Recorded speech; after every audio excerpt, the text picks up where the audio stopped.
This is the President McCormack Podcast with your host, Mark McCormack.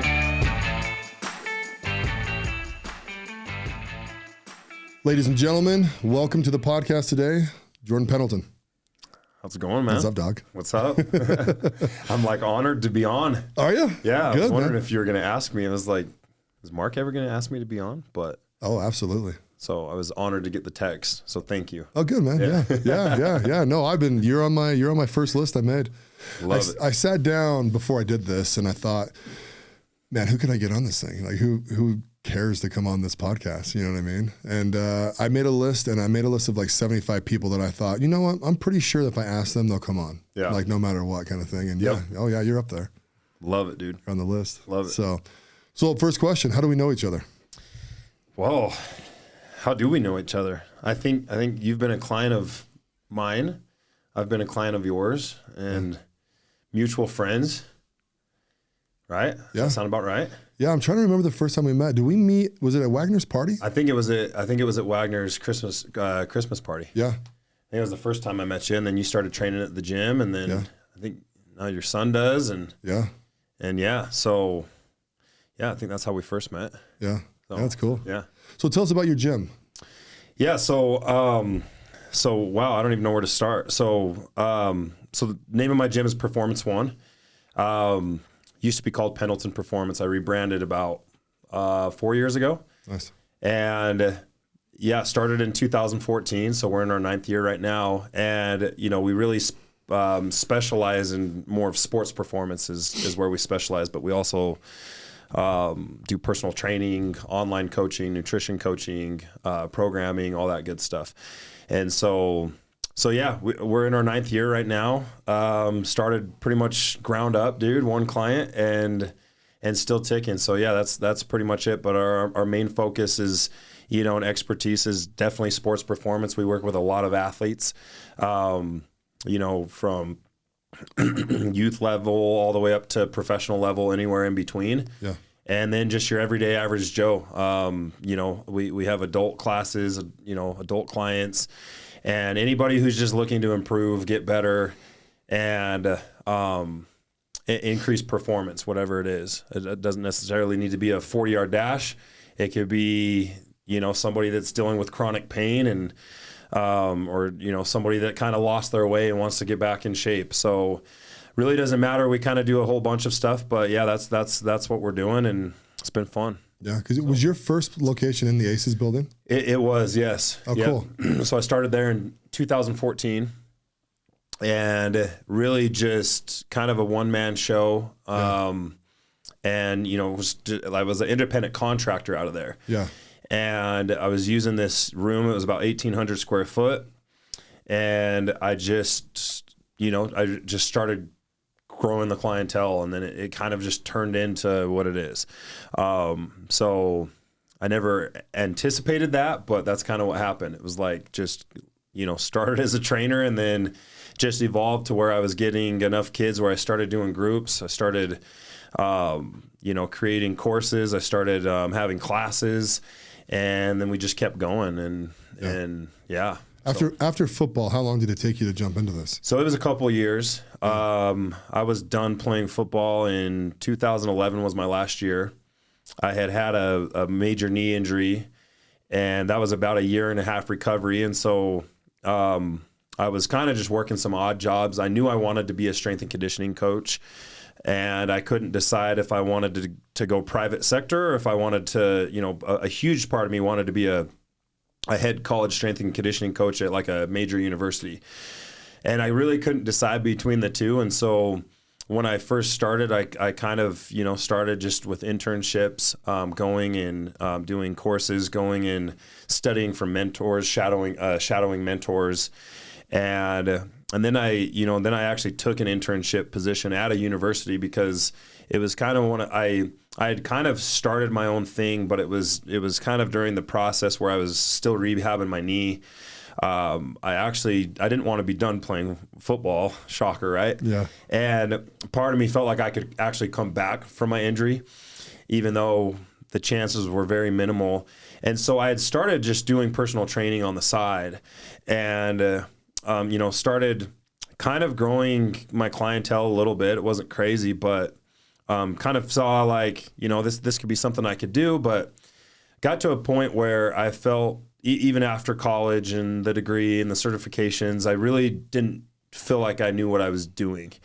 I felt like I needed more. And then also I didn't know if that's what I should be doing. And so after about 6 months of growing clientele and being a personal trainer, I just left and went across the country. I went to University of Kentucky, and I worked out there with that, with the football program, and that was an awesome experience for me because it gave me a firsthand experience at what it would be like to, do this at a university, and also figure it out for myself if private sector or if this is something I wanted to pursue. And so it was a really, really hard decision. And after about 6 months, I made the decision to move back and start my own thing. And so 2014, I moved back. So it was about a 2-year gap between, being done with college, kind of 2 years of figuring out, unpaid internships,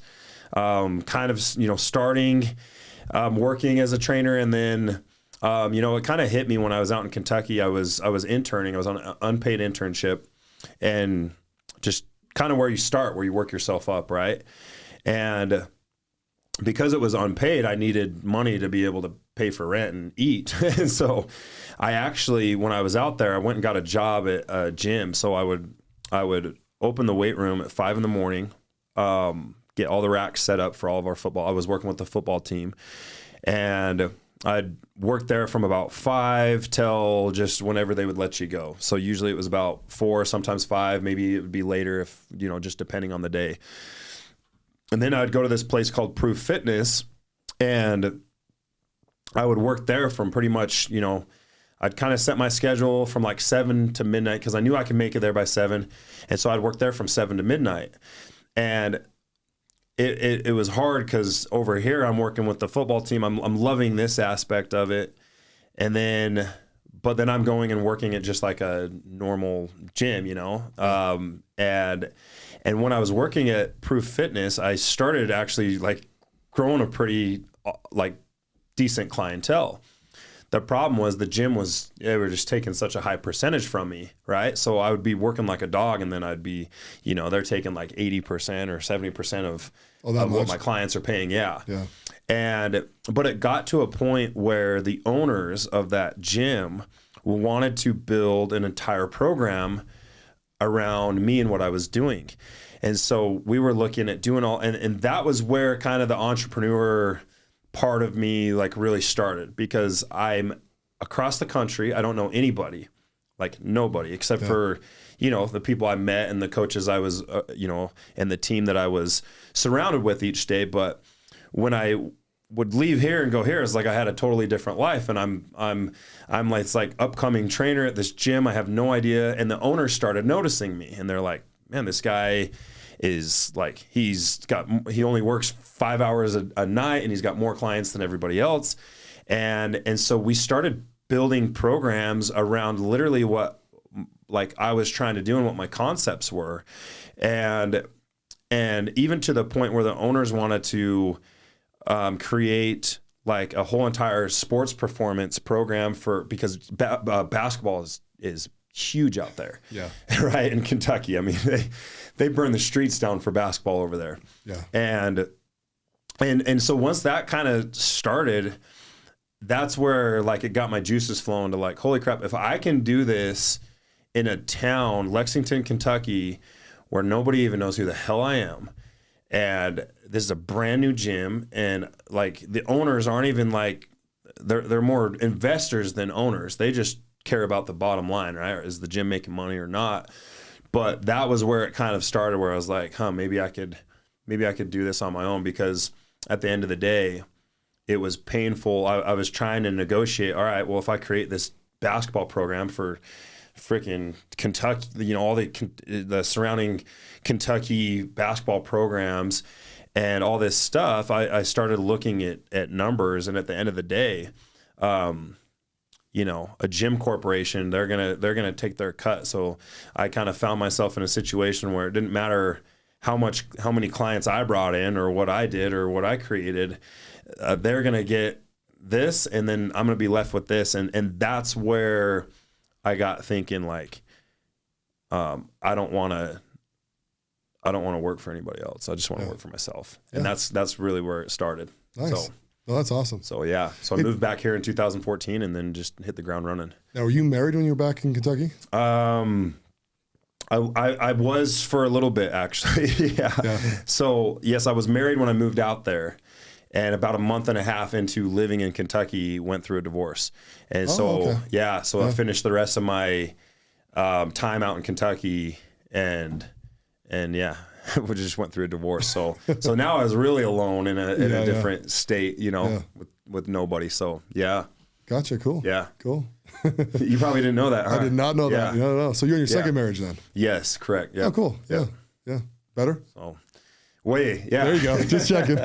No, it was one of those things where you're young, and for me, like my whole life got flipped upside down. Yeah. Right. I'm thinking I'm going to play in the league. I'm going to play in the NFL, and injury, bam, bam, bam. All of a sudden, it's like, what the hell am I going to do?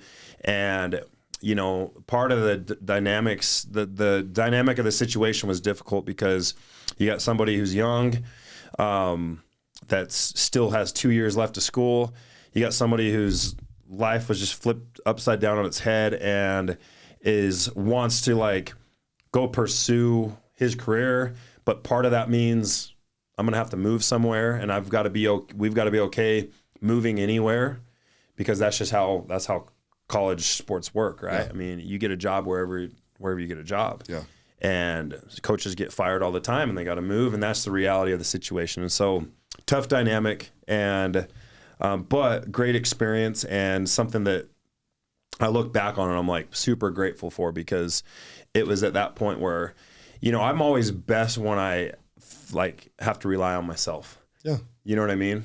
And it was kind of that point where it was a turning point for me, because I could just put my head down and focus on what I was going to do. Yeah. So. See, one thing, we've had a couple football guys on the podcast, right? I kind of consider myself a football guy. My career ended in high school, Uncle Rico style. We're all football guys. Well, I think football is the ultimate team sport. And there's just no, like, if you don't play football in your life because you choose not to, it was a poor decision. Yeah. Because you cannot, it's very rare you're going to get where you have to have 11 guys all work together. Totally. And if they don't work together, you're not going to win. Exactly. Yep. And so, one of the things I've asked a couple of my friends, that have been on the podcast, what did it feel like when you realized that football was over? Oh, it was the worst time I've ever had in my life. I've always been a super motivated person. Like people tell me like I'm hard to read. Like can't tell if you're pissed, happy, sad. So I always kind of put on a, just get up, put your boots on, and go to work. And, that's kind of how I was raised. My dad's super, blue collar. Dad actually played in the NFL, had a little stint in the NFL. So my whole life was sports. I had a very different childhood from most kids. And I don't say that to like brag. It's just the reality of the situation. Like my upbringing was, when I'm 5 years old, 6 years old, 7, 8 years old, like, I got to do 100 push-ups before I go to bed. I'm leaving Little League football practice. My dad's taking me, straight to, I grew up in South Jordan. There's a huge hill at Bingham High School, and I'd go straight from practice, and I would have to go run hill sprints. And, so my dad's whole philosophy was like, I don't really care if you're the best player on this team. Like, that doesn't matter to me. Like, what about the kids? What about the kids in Georgia and Florida and there's more out there than what you're playing against right here. And so I was always competing against some imaginary athlete that I wasn't actually going against. And that's just how I grew up. If my friends came over, my dad would make us compete, whether we were fighting, wrestling, having a jumping contest. He'd put chalk on our fingers, and we had this. We had vaulted ceilings, and he'd make us go up and jump and tap it, and we all had, you know, different colored chalk on our fingers. And so it was always competition between us. And to some extent, really, that's, you know, my relationship, even with my brother and my dad, is all through sports. We don't talk about anything else. Yeah. That's, you know, that is it. So to answer your question, when that was done, like when that became a reality, it was one of the darkest times of my life, because you know, when you've worked so hard since you were literally 5 years old and you've had this goal, it's like a doctor that goes, you know, 14 years or something through med school, and then he's like a hand surgeon, and then he gets his fucking fingers chopped off, and you're like, sorry, Yeah. you can't be you can't be a hand surgeon anymore. Like, you're done. And you just spent all this time. Well, football, it's worse, because it's like more than 14 years. It's like literally your whole entire life. And not everybody's like that, but that was the only thing I wanted. There was no plan B. There was nothing else. And I know there's other people out there in the world that are like that.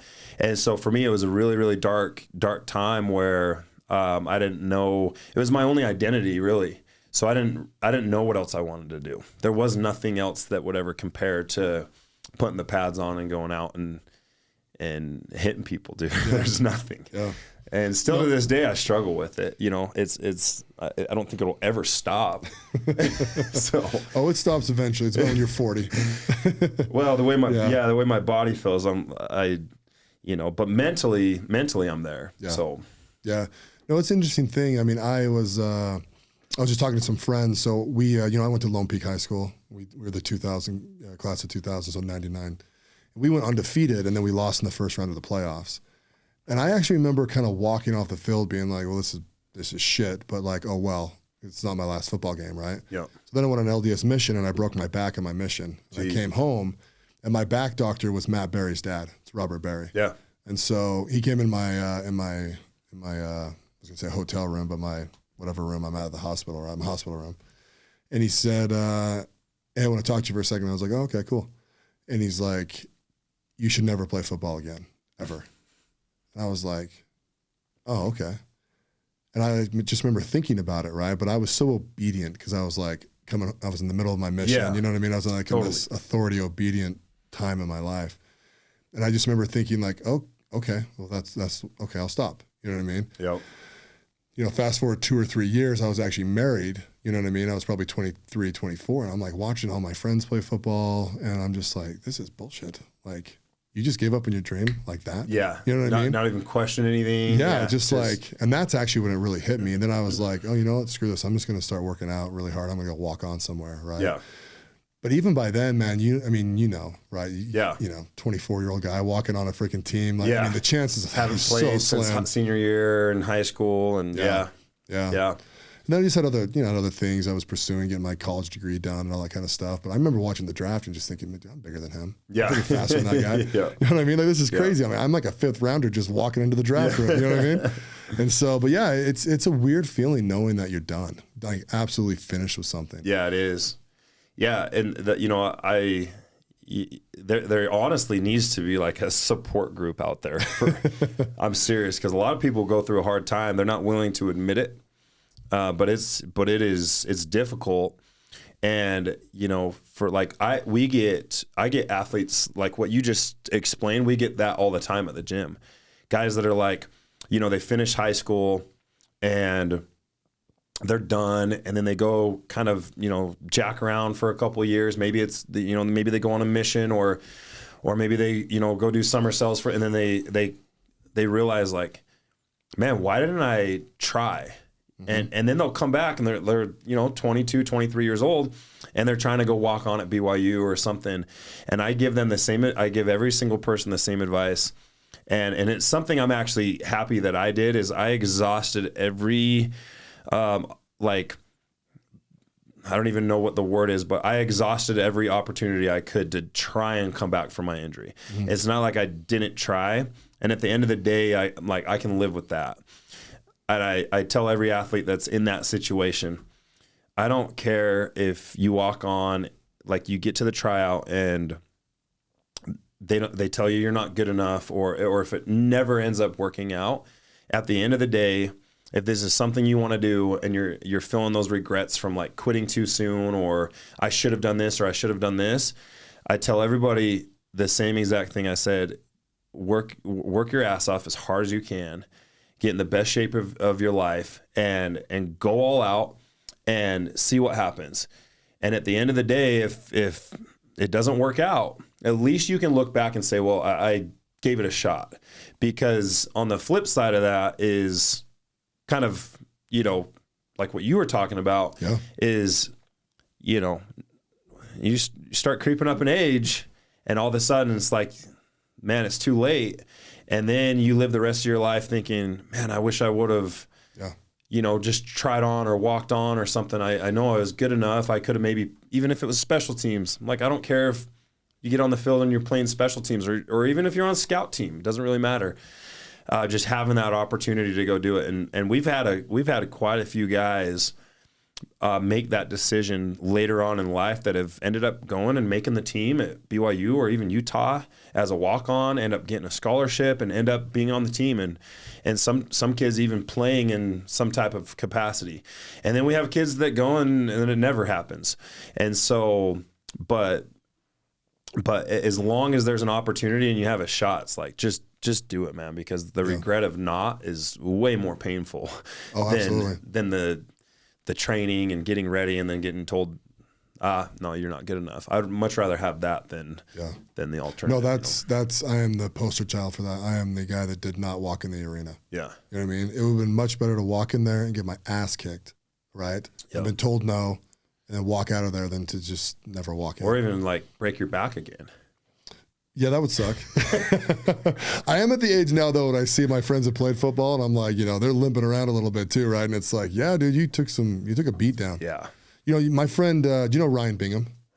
Who that is? Yeah. Uh-huh. Yeah. So Ryan's I know of him. Yeah, he played for the Chargers for 7 years, right? So he's got CTE real bad. Yeah. Right. And he's been able to calm that and kind of manage it.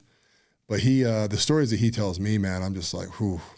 Yeah, it's brutal. Yeah. He'd go to the grocery store as a player and forget where he's at. Yeah. Have to call his wife and be like, I don't know where I'm at. Yeah. You know what I mean? Totally. And I kind of look at that and I'm thinking, well, maybe it was a good thing I didn't play football, but yeah, I don't know if those are extreme or not. I mean, it seems a lot of dudes that get freaking. Yeah, no, it's a brutal sport.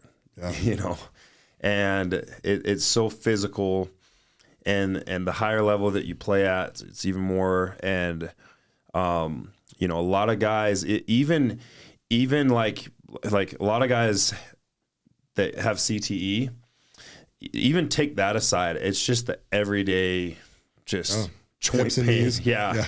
Like it's cold today, and literally like, so I tore 2 ligaments off my thumb, and they had to go in and put a screw into my thumb to pretty much hold it together.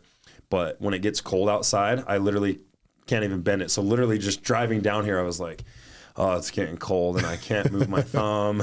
And so it's like, all these, you have so many, and most guys too, this is what a lot of fans don't realize, is most guys never are playing fully healthy. You're playing with something, sprained ankle, dislocated finger. Like we just watch these guys, and I think we take it for granted, and we complain about how much money they're making or this and that and that. And the reality of the situation is, like, these guys are putting their body through absolute hell. Mm-hmm. And the aftermath of that, it's not like, oh, I'm only putting myself through hell, and then once I'm done playing, it's over. No, you're dealing with that stuff for the rest of your life, whether it's brain issues, knees, hips, shoulders, fingers, back, and we're talking the rest of your life you're dealing with this shit. Well, the thing that's funny too is, like, you get these couch fans, right? Yep. And they're like, oh, this football, that wasn't that hard of a hit and stuff. And I'm like, bro, I am 6'7", 330. They're bigger than me. Yeah. Like, they are diesel trucks slamming into each other. And you know that better than me, because I never even played at the college level. I mean, it's just a different game. Well, and what's crazy is some of the biggest hits you see in games aren't even the ones that hurt you the most. Usually it's these weird things you don't even see. You know, it's like non-contact stuff. You know, like there was one time we were playing. It was Utah State. We were up in Logan playing, and I went and I was out in space and a receiver came to block me, and I went up and I went to shed him and my fingers got stuck in his shoulder pads. Oh. And I went to shed him and dislocated both these fingers. I had a knuckle come all the way up into my hand, the middle of my hand. Had 3 knuckles completely dislocate. And it's like, if you watch that play in the game, you wouldn't even think anything of it. Yeah. And some of the most painful stuff are the ones that aren't the jaw-dropping hits that you actually see. Yeah. And so it's, and especially if you're a lineman or a linebacker or fullback or, one of these guys up, in the front 8, there's not a play in the game that you're going through that you aren't physically trying to combat somebody, or someone, or tackle someone, or get off a block, and so you're looking at 60, sometimes 80 plays a game, where it's as physical as it can possibly get, and so. The guys that play 15 plus years, I'm like, good for you, dude. I don't know how you do it. It's crazy. I don't know how they do it either. Well, they have to avoid injury at some level. Yeah, you have to. They can have a couple minor ones, but how many guys have 2 major injuries, right? You're done. Well, and surprisingly, a lot of guys, like if 2 major injuries was all it took, there would be nobody left playing. I guarantee there's so many guys in the league that have had at least 2 major. I mean, look at Odell Beckham Jr. He's torn his ACL 3 times now. Oh, has he really? Yeah, and he's still going to be playing. So a lot of guys, and that's the crazy thing is, it's like injuries are going to be a part of it. Can you mitigate it as much as possible? Can you limit the serious ones? And then even too, it's like you got to play smart too. Can I want to go knock somebody's head off on every single play, but is that the smartest thing to do versus just making a good tackle? And it might not look amazing, but I got him down, and then I can go play another down. And so a lot of these guys are playing smarter nowadays as well. It's not about, throwing your body around on every single play, because you just won't last. That was the mistake I made, dude, it was like I was head hunting on every single play. Oh, really? Yeah. Why do you think you did that? I think it was just part of my DNA. It was just part of my that was just a part of my nature. I grew up playing both sides of the ball, but I was always mentally a defensive guy. I love the idea of being on defense, and so I just like that was part of the enjoyment for me, was the physicality of the sport. And so every single time I had a chance to tackle somebody, hit somebody, it wasn't necessarily, I wasn't always the smartest person when it came to that. I threw my body around. I didn't see any other way of playing. Yeah. And that's kind of old school football mentality. And I think a lot of these guys that stay in the game, different position, but if you look at Tom Brady, for instance, and like compare Tom Brady to Justin Fields right now. Justin Fields can't just be like, oh, nobody's open, I'm just going to throw it away. He'll sit and run around, and then he'll take some massive hit. Yeah. Tom Brady's like, 2 seconds, nobody's open, I'm throwing it in the dirt. Yeah. Because it's not worth trying to sit and scramble and make some miraculous play. It's like, nope, nobody's open, I'm just gonna throw it away. And so a lot of these quarterbacks that last a long time, they're smart enough to live to play another down.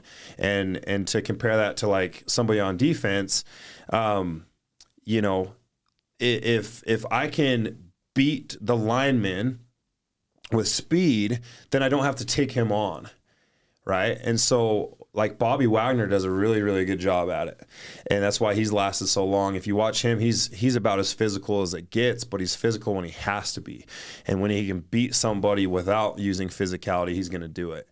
Versus always thinking, no, I'm taking this guy on every single play. And so, so a lot of these guys, it's about making the right play so that I can get back and play the next play, the next game, the next year. Yeah. And yeah, that makes a lot of sense. Yeah. I remember the first person I ever saw really do that was Peyton Manning. Yeah. Peyton Manning was another one of them. Yeah. Sure. He would just sit there, he likes to chop his feet, right? Yeah. So chops his feet, doesn't see it, bam, he's hitting the mascot, It's just like, it's over. Exactly. But it makes a lot of sense. Yeah. You know what I mean? Well, especially being a quarterback, right? If he didn't mess up his neck, he would still be playing. He really would. Yeah, potentially. Yeah. Because, he got to a point where he couldn't even throw the ball anymore, but it was nerve damage. Yeah. And if he didn't have that, I think he would still be playing. Yeah. So. Yeah, you're probably right. So how do you think playing football has translated to your business? I mean, obviously they're both physical things, but like from the business side of it, like, being on a team, like having good people around you advising you, like what parts really translate? Yeah, no, I think so much translates because, being on a football team, and you kind of mentioned it, everybody has to be on. Like I was a part of a really, really good program, and I played for a really, really good coach. Bronco Mendenhall was my coach. And a lot of people don't realize how good of a CEO Bronco is. From top to bottom, like everything was so organized and everything was so so fluid. And in business, especially for me, it is very hard for me to duplicate. And like for you, for instance, with your business, it's hard to duplicate your knowledge and then pass it on and then have other people go. And so you have to create systems, right? And every business needs systems. And so one of the things that I struggled with, I didn't struggle with it because it was part of the growing process, but for my first 4.5, 5 years, I was just a one-man show. I did everything. And I was the janitor, I was the CEO, I was the CFO, I was the trainer, I was the pick up the weight room, I was cleaners, everything, right? And so you kind of start as all these roles, and then you realize that at some point, if you want to grow or you want to scale, you can't do everything yourself. And that's kind of how football is. You can't do everything yourself. If you look at basketball even, team sport, but you could have one guy on your team that can take over and dominate. Very rare in football. Usually that's going to be somebody that has the ball in their hands all the time. Like Lamar Jackson is somebody that can take over a game, but it's not good enough to win Super Bowls. The guy's only won one playoff game. Yeah. And it might be good enough to win MVP, but at the end of the day, if you want to win the big show, like you mentioned, all 11 guys on the field at a time have to collectively be working together. And so that was one thing is I didn't know a thing about business and probably still don't, but I had to evolve from being a trainer and this is all I know to growing in multiple areas as well. And in football, that's like the best players are the guys that understand the whole entire system. It's not good enough to just do my job. I have to understand what everybody else's job is, because then it makes my job easier. If I only know my responsibility, but I don't know why I'm doing it, and I don't know what the safety has behind me or what the corner has out on the side of me, or I don't know what the DN's doing in the middle. If I'm just like, okay, I know my responsibility. And I say this because that's kind of how I was, my sophomore year, just like it's such a higher level going from high school to football. Cause now it's like the X's and O's just are substantially different. Yeah. And once I understood what everybody else was doing around me, that's when things are like really started clicking. And so from a business standpoint, putting people on the right spot, having roles and knowing, hey, like sometimes I feel like I'm beating my head on the wall because you tell people, hey, we need to do this, but there's a reason behind it. And if you know the reason behind it, then you're going to buy into it a lot more.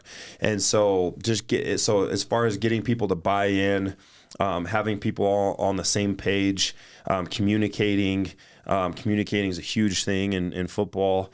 And then understanding your X's and O's, man, and like from a business standpoint, you look at X's and O's would be like looking at your numbers, right? You know what your revenue is, you know what your expenses are, and you're looking at that, and that's your playbook. It's literally telling you if you're successful or not.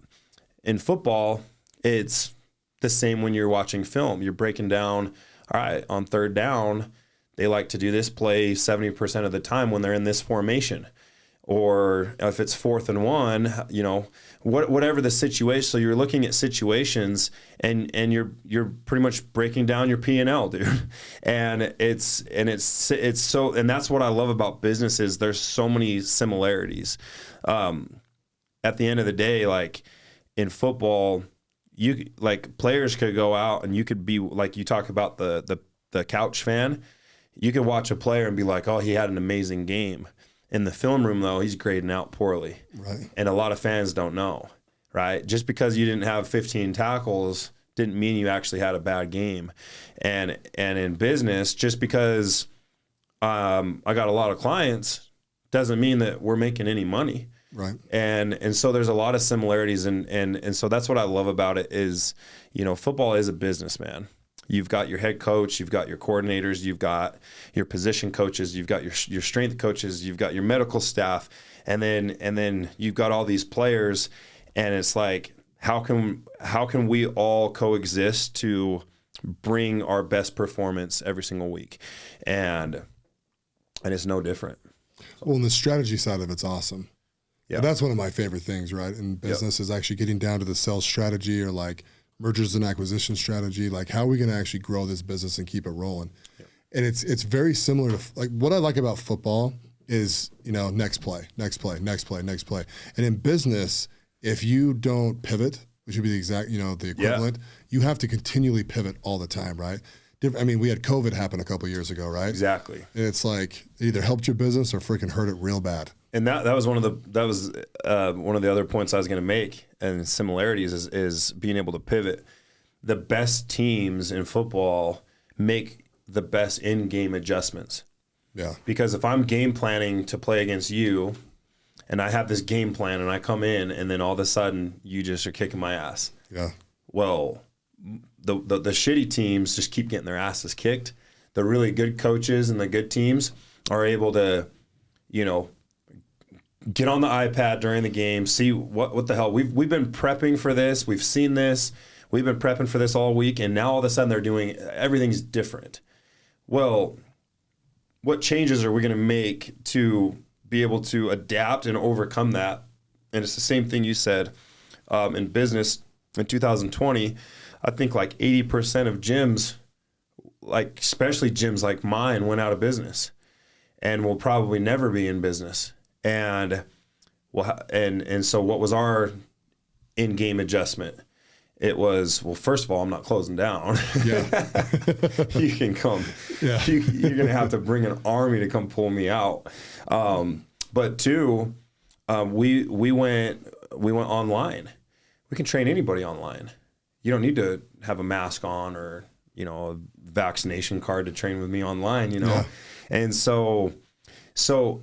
but that's like an in-game adjustment. Had we have just sat and been like, oh, we'll just wait for this thing to clear over, 14 days to slow the spread, and then all of a sudden 2 years later, you'd be screwed. But we pivoted, we adapted, and we started doing a lot of online stuff. And now, not only can we still work with people that might not be able to come into the gym, now we just reached a much broader clientele base because you could live in Florida and I can still train you. Yeah.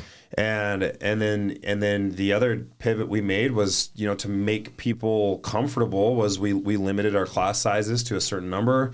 We had to, have a whole different strategy when it came to wiping down our equipment before and after every session, only allowing a certain amount of people in the time. We had to change our whole entire schedule, and then we just kept going. And that's exactly what you do in football. You make this game plan, all of a sudden you get hit in the mouth with COVID, and you go into halftime and you're like, all right, like we're doing this now, you're doing this, and those are usually the best teams. You know, Bill Belichick, obviously, everybody, you know, greatest coach of all time in my opinion. Yeah. It's the in-game adjustments that they're able to make that they can come out in the second half and just amp it up, come back So, but there's so many comparables you can look at across the board. There's so many comparables, and that's what makes it fun for me, because as a competitor, I get to compete every day. It's different, but you're still competing. Yeah. With yourself, you know, with your growth, with, you know, whatever. So that's, you know, it's fun because it gives you a close enough feeling to, you know, being in that same world. So. Oh yeah. Yeah, absolutely. Yeah. It's fun competing, right? Yeah. I mean, that's the thing. You know, it's fun to go out there and just like, it's fun to beat people's ass actually. Yeah. And even if you don't, you come back and you get a different strategy and then kind of go back and try it again and try it again and try it again. Yeah, exactly. Yeah. I think that's something, and that's got to be a football thing, right? Just the way we grew up.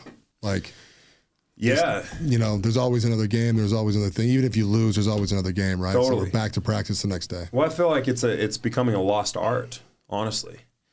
You know, a lot of people don't like to compete anymore. It's rude to compete. You know, I struggle with this just in anything. Like, you know, if I go, we go bowling, like, let's put some money down, dude, you know, and let's compete. Like and I can't just like go bowling and be like, all right, yeah, this is fun. No, let's create teams and then let's see who can get the highest score and let's have like a 5-game series or something. Right. Yeah. And so, but I feel like that's a lost art nowadays. Like, it's almost offensive if I'm trying to beat you at something, and it doesn't matter what it is. Yeah. But the people that think that, though, are standing there watching them get their ass kicked over and over again. They want mommy and daddy to come in and fix it, right? Yeah. Where it's like, no, the real world is competition. Yeah. Up and down, left and right, it's everywhere. Yeah, it is. Yeah. You're always competing. Yeah. So I think without competition, life wouldn't even be worth it. Like, seriously. Yeah. Like, if you couldn't wake up and compete with somebody else or you know, with yourself, then what would there really be to live for without competition? Yeah, there'd be no goals. I mean, you can't make a goal that you're going to go win if every single person wins. Like, it's not a goal. It's stupid. It's like participation trophies, right? It's the worst thing that our society Which is a huge thing right now. Yeah. In work, you know, in sports, it's even, you know, how we raise our kids. It's with that, the way that the world's going on right now, like, you know, student loan forgiveness. It's like, you know, government handouts, the whole night. It's like we were being wired to accept free shit and not have to work hard to excel. You know, it's like in school, like you either study and get an A or you don't. And the people that are failing are getting rewarded just as much as the kid so where's the incentive to work hard anymore? There is none, because it's like, oh, I could work my ass off, get straight A's, but the school, the university that I'm going to, might choose this person because they deserve it too. It's like, no, they don't. Yeah. Like, at all. Well, it's one of the reasons why America has excelled above every other country by heads and shoulders for years and years and years, right? Yeah. Is because we have fierce competition here. People will die to accomplish what they want to accomplish. Yeah. And that's where technology innovation comes from. Almost every innovation comes from, right? Yeah. Like, we feel like we're competing against every country. You know, we've made some interesting moves over the years, right? You know, we've moved our manufacturing out of the country, but when we keep the most profitable stuff inside the country. Yeah. You know, and then people, and nowadays society, you know, it's kind of like it's always a rotation, right? Yeah. It's like our society's starting to get soft as hell. And it's like, you know, it's like, I mean, our parents' generation, dude, our grandparents' generation, those guys are freaking most competitive buggers you've ever met in your life. Oh yeah. Right? Yeah. I mean, they got to be just, yeah, my great grandpa and great grandma, they could just be rolling in their graves right now, dude. Yeah. Looking at like the way everything is right now. But yeah, and then not only that, but to have the freedom to go after that, right? Yeah. And the freedom to start my own thing, and I can pursue whatever I want, and you get some smart people with a hard work ethic that are able to have that freedom to go after their goals in the first place, where in a lot of countries you don't have that. Yeah. You might have an awesome idea, it doesn't matter, you can't do anything about it. You're working in the factory. Sorry. Yeah, exactly. So yeah, it is the reason, and so I think my goal as a human is to make sure that doesn't stop. Yeah. So if you're around me, just know we're competing, man. And well, one thing too about that is the way that the society's set up is people want to focus on the negative side of competition, right? Totally. The negative side, yeah. But really the positive side is, look at all the art, look at all the music, yeah, the entertainment that comes out of America. It's unmatched. Yeah. We have a society that actually fosters greatness, in all aspects of life. Let me ask you a question. You just mentioned something like you've owned at one point. How many businesses? It was probably 30. 30. Yeah. All right. How many have you started or invested in or done that you failed? A few, 10. Yeah. Probably 10 of those. Yeah. 10, right?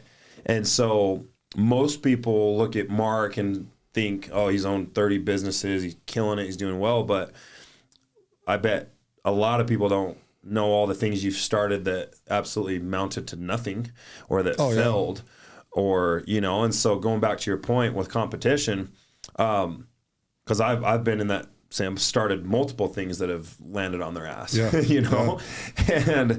but the like you don't stop there.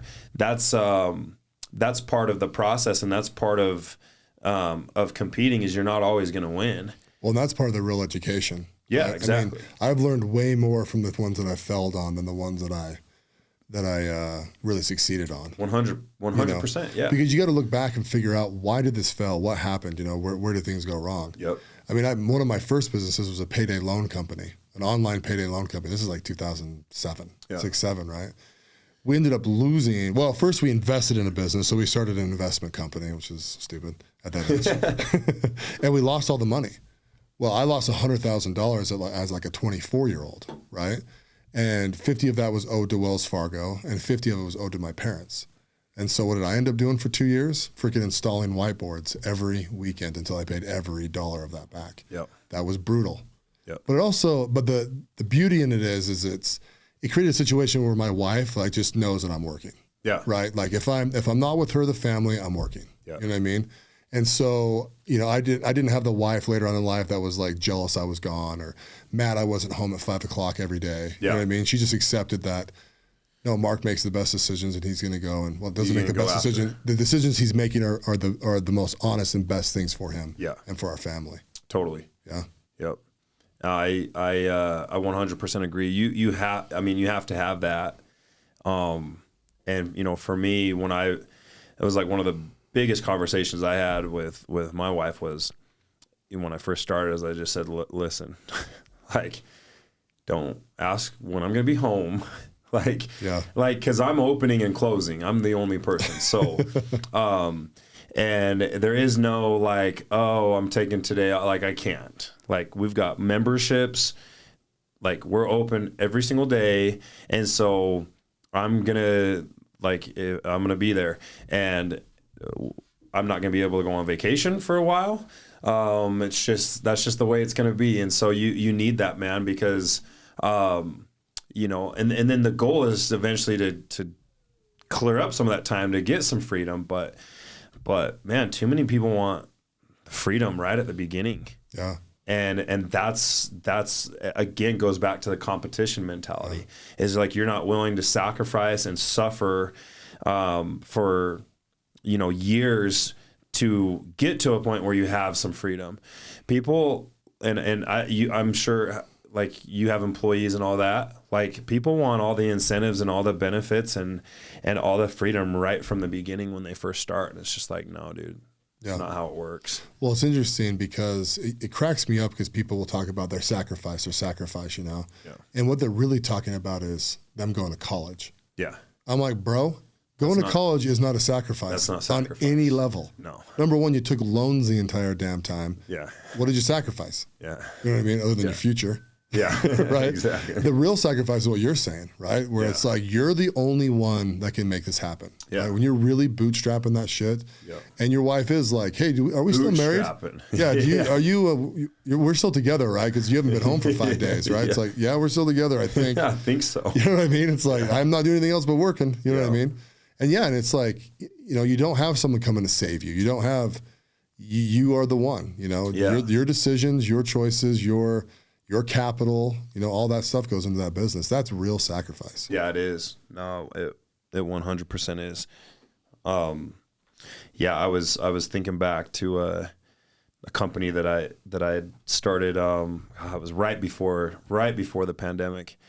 It was when CBD was becoming a really, really hot thing. And, man, we had an awesome brand. I had some partners that, were really, really, one of them was a really big wig. She was amazing. And then I had another partner that was super talented with, all the, website design and, could build a funnel in 2 minutes, just really talented. And we got started and we had this whole plan, everything was laid out. And then we had an opportunity. We got, involved with an email marketing, company that had a list of over 2 million people. Yeah. And I want to say 70% of that list was in the supplement category. Oh, right. And so we went and pitched our idea to them. They freaking loved the brand. They loved everything about it. And we launch our first campaign and we start getting some sales coming in and all of a sudden it just stops. And we're like, dude, what the hell? We're looking at everything and come to find out our merchant account didn't support CBD. Right. Because it was, in the marijuana category or whatever. Yeah. And that was it, dude. Yeah, they just shut you off, right? Shut our ass down.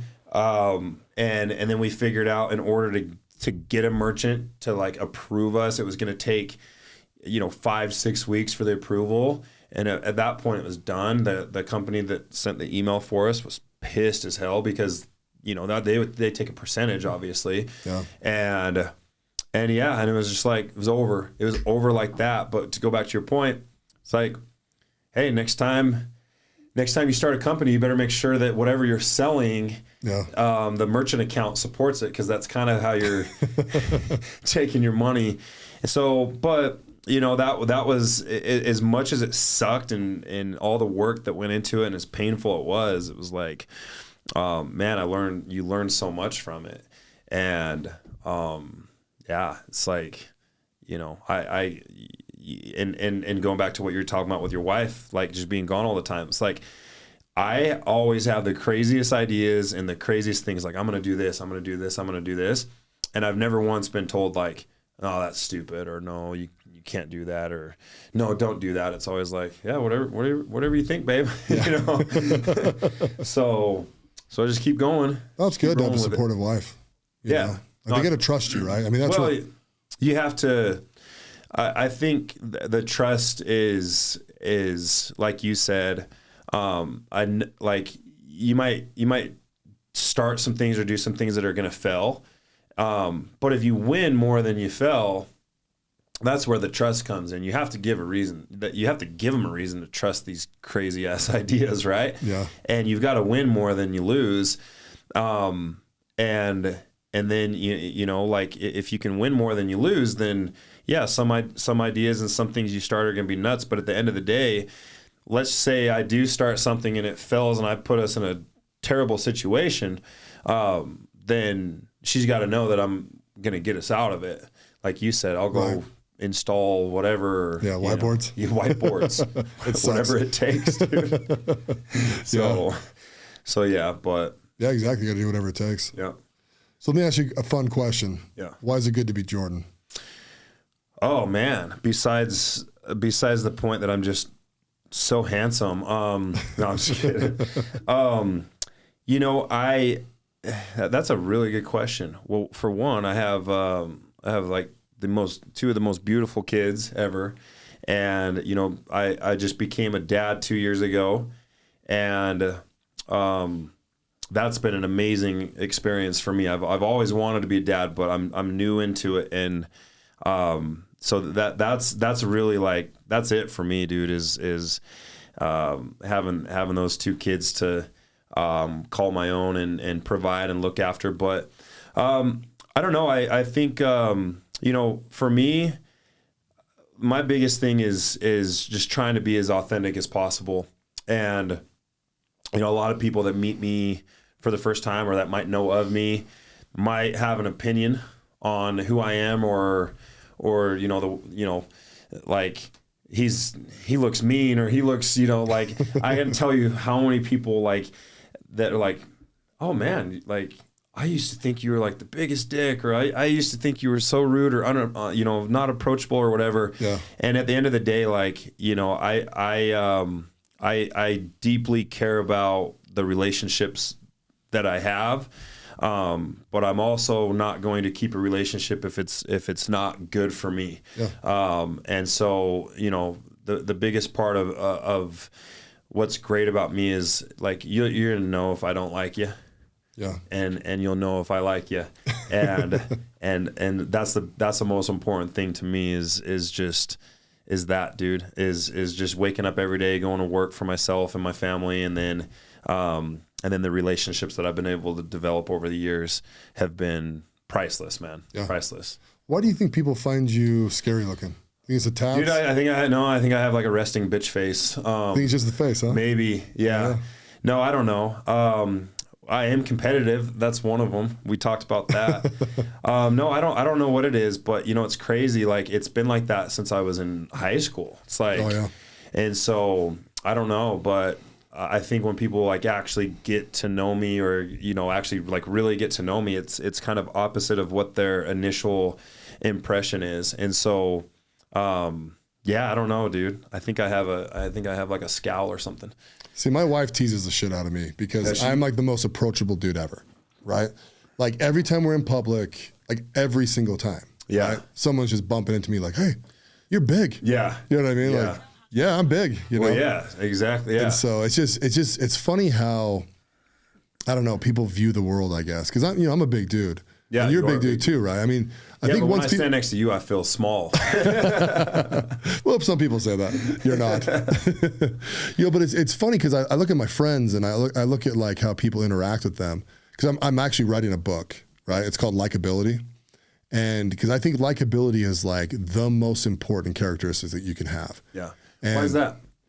Because to be likable, you have to have a bunch of different things add up together, right? You have to be honest, right? Yeah. No one likes someone who's full of shit, right?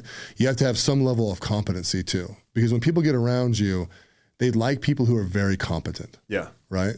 And then the other part of it is they make you feel good. Yeah. Right. And so, when you get with someone, right, and you're like, man, I've spent some time with them, and then like, later on, it's like, dude, I want to hang out with him again. I just really like that guy. Yeah. That's what I mean by the likability, right? Yeah. But if you break the honesty, or like you're not competent, or you're not fun to be around, any of those three things, you take those pegs out, people don't like you as much. Yeah. And sometimes they don't know why, but then they eventually realize it's like, oh, because he doesn't tell the truth, or he kind of embellishes, or like, I can't really trust him with stuff. Says he's going to do something, doesn't do it. Yeah. Yeah. Just kind of flaky. Yeah.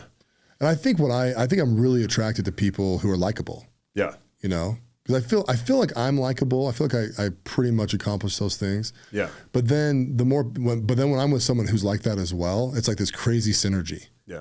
Where you're like, yeah, I want to do business with him, or I want to hang out with him, or totally. Like honestly, dude. Like, remember when we were in Vegas a couple weeks ago? Yeah. Right. Oh yeah. Like, I'm there. I'm kind of like, I'm there for Jimmy's birthday, right? I'm like with all these like half single dudes, half married dudes, and then like I look over and I'm like, oh shit, it's Brady Jordan. You know what I mean? Like instant likable. Yeah. You know what I mean? And then, we're getting together and having fun. You're with your boys, I'm with my boys. It was fun. Yeah. Right? It was it's like two guys that are likable just kind of coming together. And it's funny too, because people could look at us and go like, oh, that's kind of intimidating, right? It's like two big dudes. Yeah. You got the muscle side, I got the height.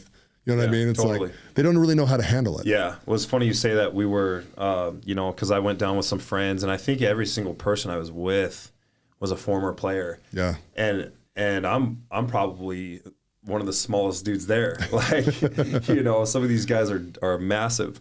But we were next to some Notre Dame fans the whole entire time. And at first, you could kind of tell they were like, they weren't sure how this was going to go, because it's like, one, we're there for BYU, they're there for Notre Dame, and we're literally like neck and neck, like pretty much in the same booth. Yeah. And then, they're cheering, we're cheering, and it's kind of getting like a little bit aggressive. And by the end of the night, we were literally best friends with these guys. They were like, man, we were so scared of you guys at first, and they're like, seriously, they're like we'll never say anything bad about BYU ever again, because like this is probably the funnest game you guys have been the funnest like opposing fans we've ever been with the whole time. And we had a really good time with them. We were doing jersey swaps at the end of the night. Oh, were you? Oh yeah. Yeah. And it was just a really good time. And I think that's what it's all about, is like, like we might have people have differences. You might have differences. You might perceive somebody initially as coming off as a certain way. But it like some very different people with, major differences, whether it's like political beliefs, religion beliefs, or just interests in general, can have a good time and still be friends and still, have good relationships. And that's what's so cool about, America, for one. No, dude, I couldn't agree more, dude. You know what I mean? Yeah. It's pretty fascinating. So no, I feel like I'm in Vegas, right? So the next day, right, we went to Tao Beach Club, right? And so we were up in a booth, blah blah blah blah blah, like off away from everybody. And I was like, I'm gonna go down and mingle amongst the people, right? Yeah. So I went down there with Max Jolly, right? And I'm bumping around, and like I just find it funny, right, to bump into dudes. Yeah. Not just skinny guys, right, but like the biggest dude in the group, right? Yeah. Just kind of bump into him, look at him, kind of just mess with them, right, and laugh and have fun. And dude, as I kind of rolling around the pool, I was kind of like grabbing guys, right? I'd be like, Notre Dame or BYU? They'd be like, what? I'm like, Notre Dame or BYU? And they're like, Notre Dame. And then I'd like grab them by the waist, right? Yeah. Which is always funny, grabbing a dude by the waist and like fake like I'm going to put him in the water. And I'm like, just kidding, bro. Notre Dame's pretty cool, this whole thing.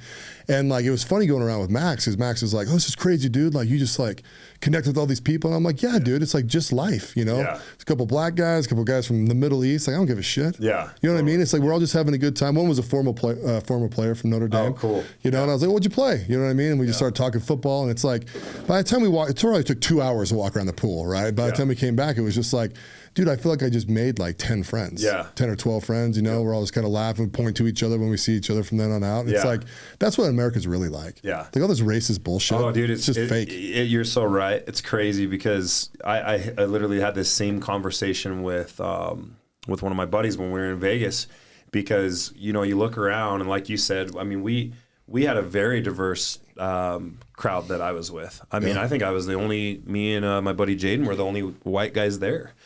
And then on top of that, the people we ended up laughing with, like you said, at the pool or whatever, making friends, everybody had, different backgrounds, different ethnicity. Mm-hmm. And you just look around and you're like, and this is like, it's so amazing that people from, such different backgrounds, people, just can come together and have a really good time. And it didn't matter where we went. It was like, we went to dinner and we had such a great time with our waiter. Yeah. We were giving him shit the whole time. We were going crazy, and he loved us, and we, we tipped him good. And it was like, then you watch the news and it's like, everybody hates each other. It's this versus this. It's this versus this, and it's just not like the reality. It's just not like that at all. No, bro. Dude, talking about the news, I have not watched the news for 1 year. You can't.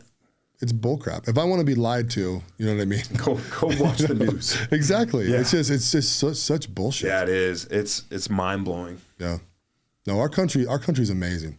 The States of America is absolutely amazing. Yeah. And the people in it are amazing, and we all get along generally. Totally. You know, I was in Alabama, probably the end of 2019. We were, we do basketball flooring, right? And so we were pulling 11 floors out of a building. So we hired, I don't even know, like 75 guys and girls. There was a couple of girls in there too, but we just picking up these panels and moving them, right? And there was, tons of black people. It's Alabama, right? That were working with us, right? And so it was funny, man. They were giving me shit, right?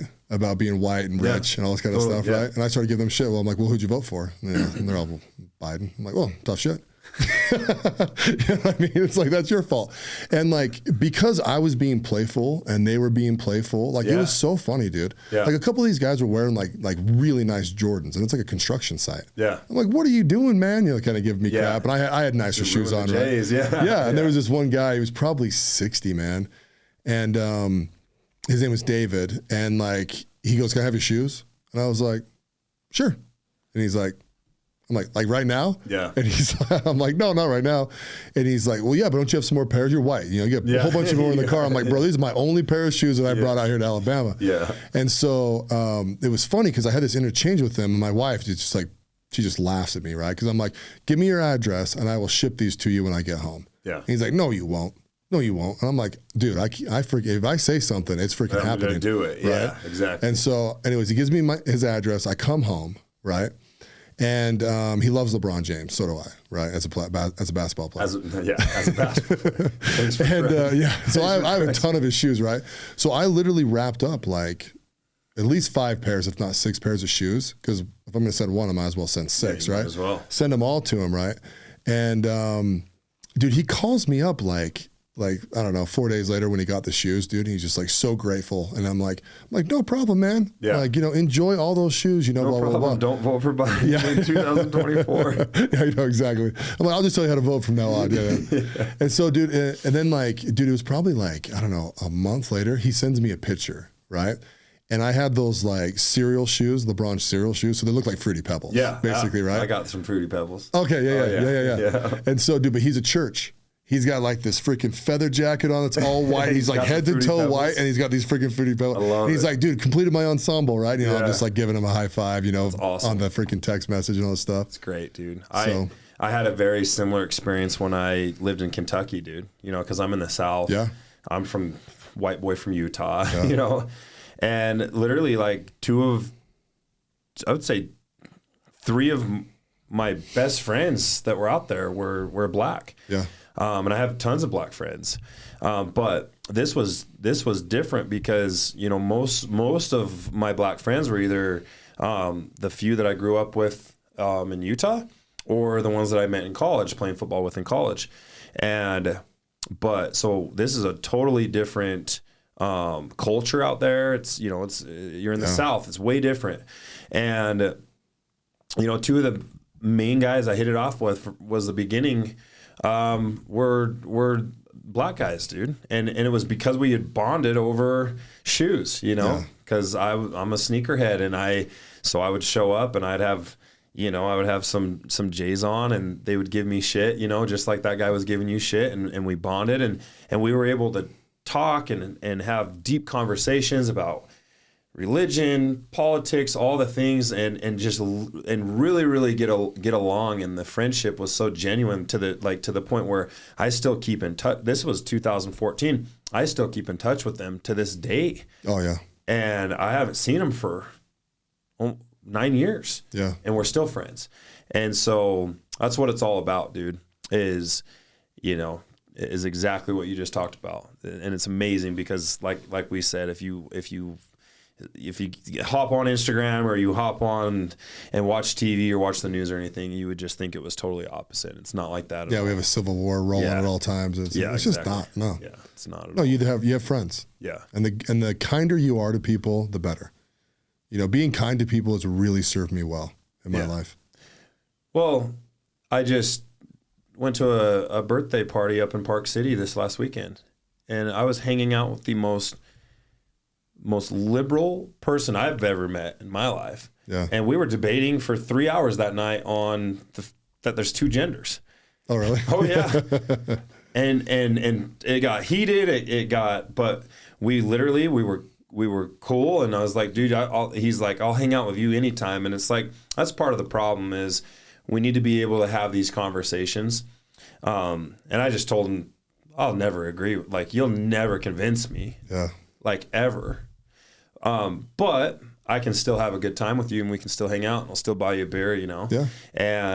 But it was fascinating that, like, me and this friggin' hippie, I didn't call him a libtard. He said I called him a libtard. I didn't call him a libtard, but libtard or whatever you want to call him. Yeah. Coexisted the whole entire night. It was like the most random thing ever.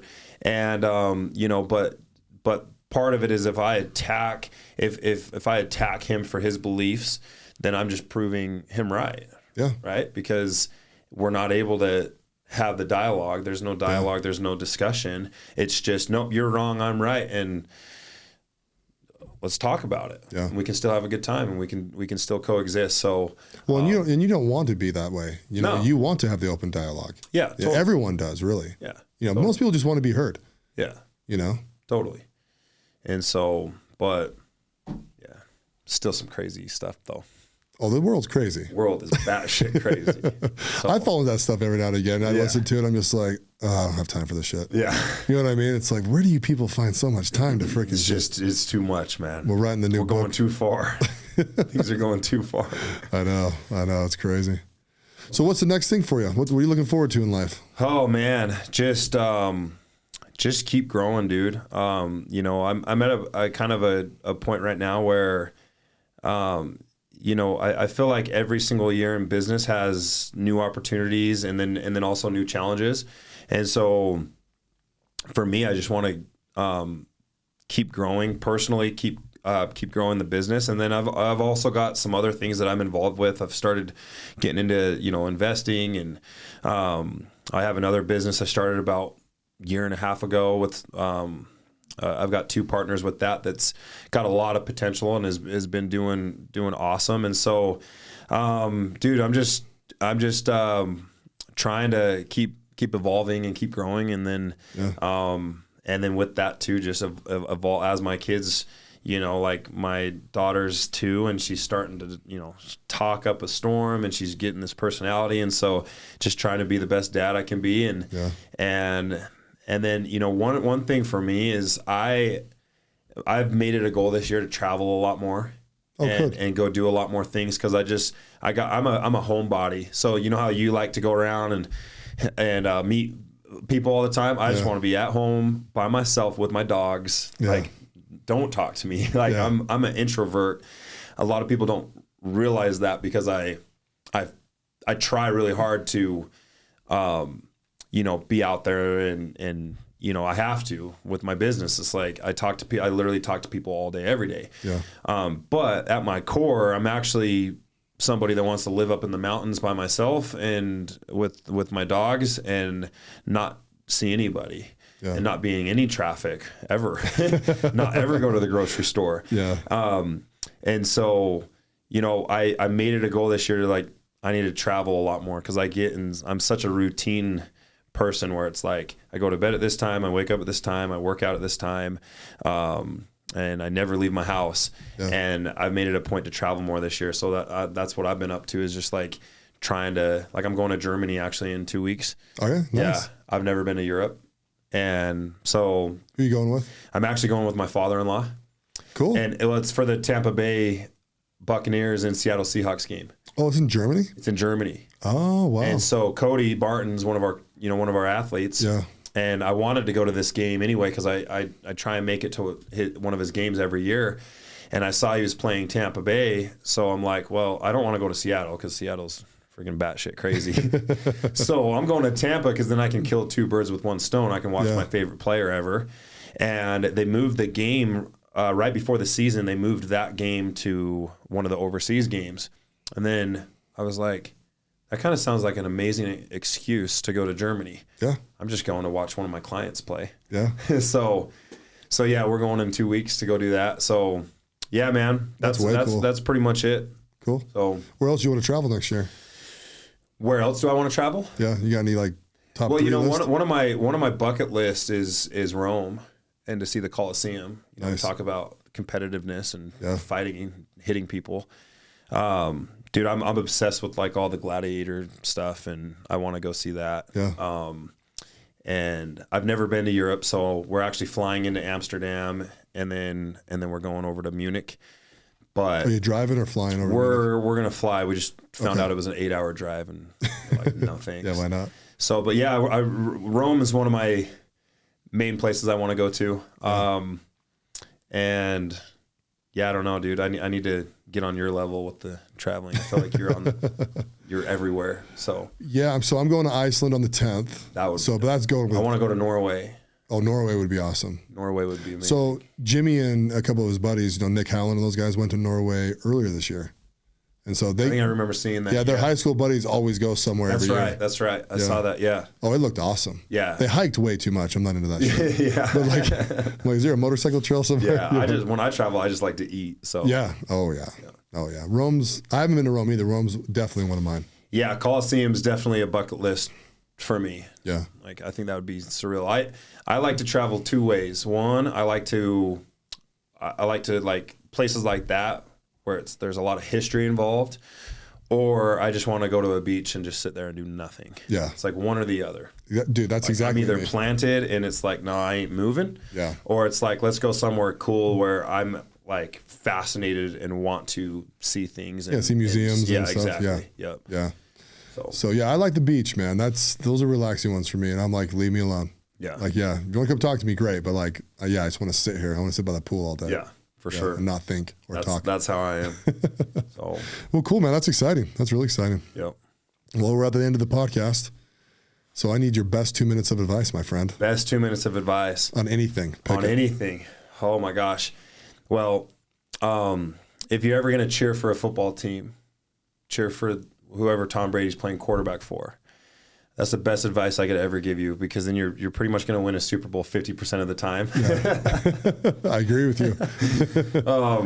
So that's probably the best advice I could give you. But no, I guess my advice would be is, something for me that I've tried to really make a point over the years is like, if there's something in your life, or there's, I've become in touch with like what gives me negative energy. And people that give me like negative energy or that I have anxiety around, I try and eliminate those people out of my life. And I used to be somebody that would try and force it, or, try and change, let me like change who I am, or let me try and change who they are. And that never works out. And so,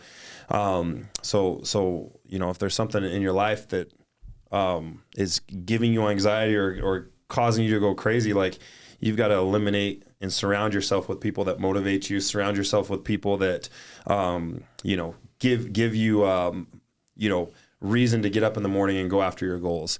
And if you're going after your goals and you have people on the outside that are telling you that you're stupid, or telling you that you're crazy, or people that once you do make it, all of a sudden now they want to talk to you or whatever, it's like, get those people, out of your life, and don't let anybody tell you you can't do something. That's the biggest thing is, I had so many people tell me I was stupid for starting a gym.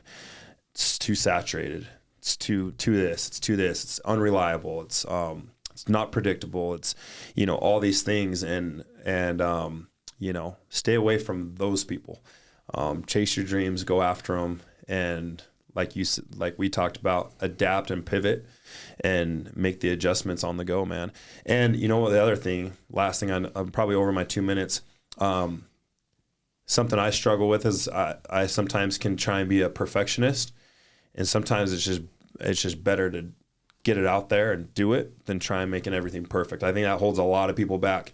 Like, I'm sure when you started this podcast, you were like, I don't know. Like, and it's like, just do it, dude. Just do it, start it, and make the adjustments on the fly.